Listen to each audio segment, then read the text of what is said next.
Hello all, and for this video I wanted to focus a bit on hedonism and the Hellenistic period in general, really, and its philosophical schools and implications.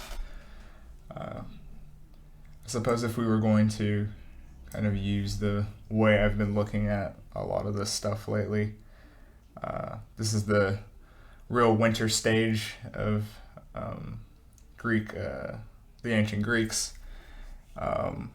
This is post Alexander the Great and the carving of the empire and the kind of balkanization. And one of the things you could see in Epicurus and the Stoics, even the skeptics, the cynics, and so forth, is they're all really focused on the mind and trying to navigate and life kind of in itself becoming this problem. I think Epicurus actually says that, what use is philosophy if it's doesn't really have a utility?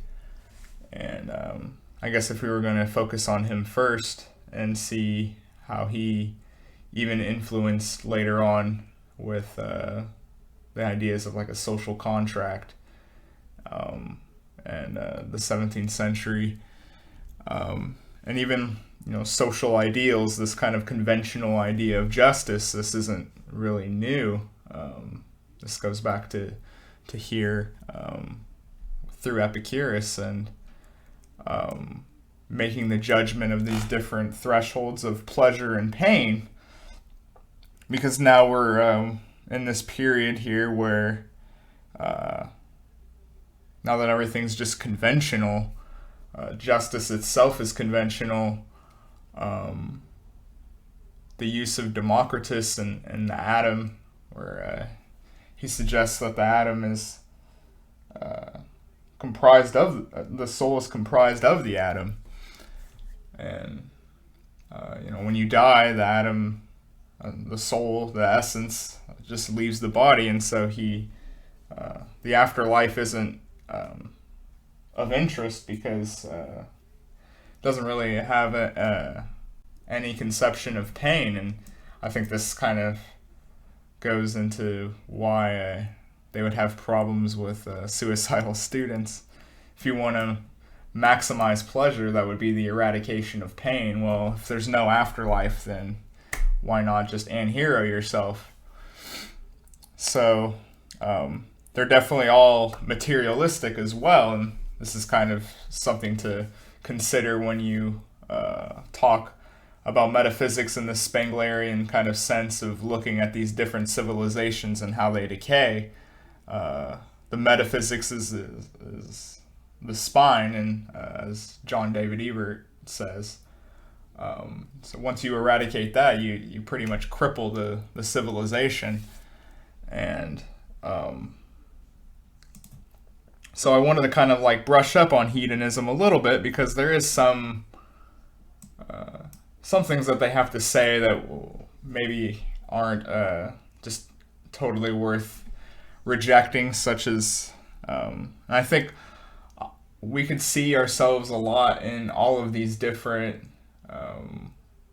schools of thought, that this post-Socratic different ideas of trying to navigate a peaceful mind. Like, the Stoics are going to come in with logos and is kind of indifferent to the chaos around them and the process of all of the fire and brimstone, and trying to be able to tap into logos to get into that all-encompassing state is to be able to control all desire.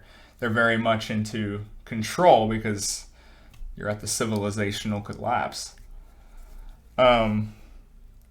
Whereas the cynics are interested in returning to simplistic ideas of nature, but for them, they've totally flipped it in a metaphysical approach as compared to their predecessors. Freedom, the return, is beyond this Aristotelian idea of the good. It's out there beyond this civilization, and authority gets in the way of that. Myth gets in the way of that. Metaphysics itself gets in the way of that. And one of the dualities that they kind of care a lot about is the body and soul. And if you have displeasure in the body or displeasure in the soul, how can we eradicate that? What's the best approach to minimalizing that for one's well-being?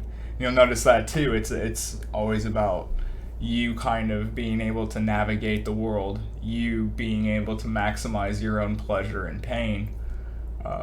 Would you want to live in that republic? Would you want to live in a social setting where there's no direction to these sort of concepts anymore? It's just whether or not whoever really has the most power, I suppose, gets to force their pleasure and pain at our whim.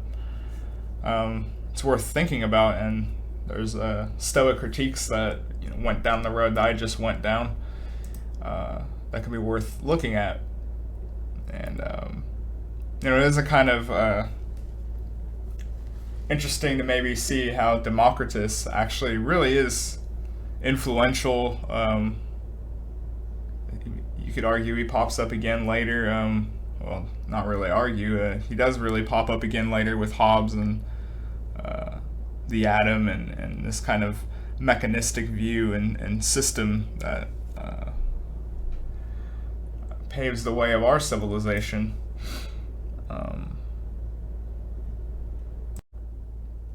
Of course, another Epicurean undermining that we could talk about is the consequence and kind of determined approach to reality, where atoms are just kind of falling, and these sort of events and forms and differences are just a consequence of these atoms colliding, and there's no order really to anything. It's indifference. In fact, the gods are off doing their own thing. If they wanted pleasure, they don't want to have the pain of dealing with human beings. So, authority, the big man, the sovereign, if you want to look at it in a kind of Schmittian way, is totally indifferent. Then what's the point of really attaining anything with authority? You might as well run off and be a cynic. You might as well just go, jerk off in the street and practice these kind of pleasure concepts. You might as well just go affront and go out about on your own if authority really has nothing for you but just this there's no the authority can't really order anything. The atoms are in free fall. There's no order to the cosmos. There's none of that. What's the point of authority then if you can't really help me out? At least this is what a utilitarian kind of approach here would probably say. So I think that's one of the big underminings you can point out, and just the whole school of thought really that comes through here is, if you know yourself, then you know pleasure, you know your pleasure, you know your pain. Trying to maximize and minimize that for yourself and everyone around you, and that kind of they would kind of try to somewhat regurgitate these ethics that are half-hearted. And I think another way you could definitely look at this video and why I'm making it and wording it as such is the parallels to us in this hyper-modern time of really just regurgitating these rights, but they don't really mean anything to us anymore. Another aspect that could be worth pointing out to these these questions of authority, the skepticism that arrives that questions everything, and how Socrates lays the foundation for this when throughout his dialogues he says, "I don't know." This obviously lays the framework for his later students and interpretation. But another thing I think would be also interesting to point out is vitality in fertility, because a lot of these camps, if we call them that, are infertile. They aren't family orientated at all. Family has totally collapsed to these lines of thinking for the most part. The Epicureans are hanging out being bros. They're not going to reproduce. And so I suppose that's just kind of a bait way of saying, well, how can your philosophy really pan out if there's no reproduction? But I think it goes more than that into the kind of historical lens we're approaching here, and noticing how philosophical thought kind of turns away from the vitality of life. Life's this problem, well then why reproduce? You might as well just lose your vitality altogether. And I think in many ways that we see that now, and fertility drying up in the West. Life is problematized, and the phallus is anxious. The phallus can't stand on its own anymore. It needs to be stimulated more than when it was in this vital stage with Plato and Aristotle. The system building there, the system building that helps us cultivate who we are and gives us direction. The phallus has a direction, of course. It's erect. It's the direction of hierarchy in that sort of sense.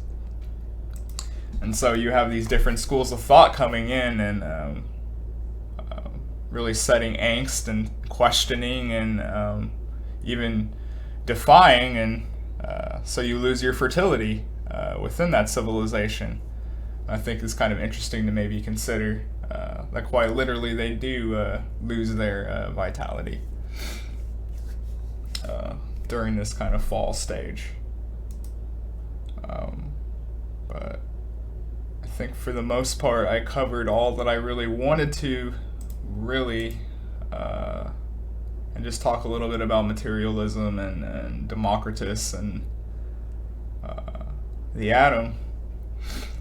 But I think I want to do a more fleshed out video maybe later on the Stoics, because they kind of pop up more frequently if we're going to go down this sort of rabbit hole of history I'm trying to do right now, where I want to just take in as much as I possibly can and make as many videos about these things as I can. Yeah, I think that about wraps up this video. It's just a little short ramble video about these different schools of thought, and kind of observing how they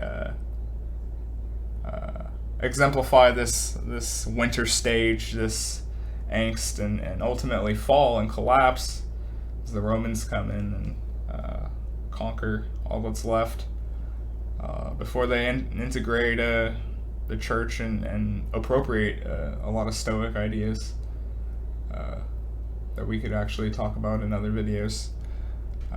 But yeah, thanks for watching, everyone. It's been a pleasure.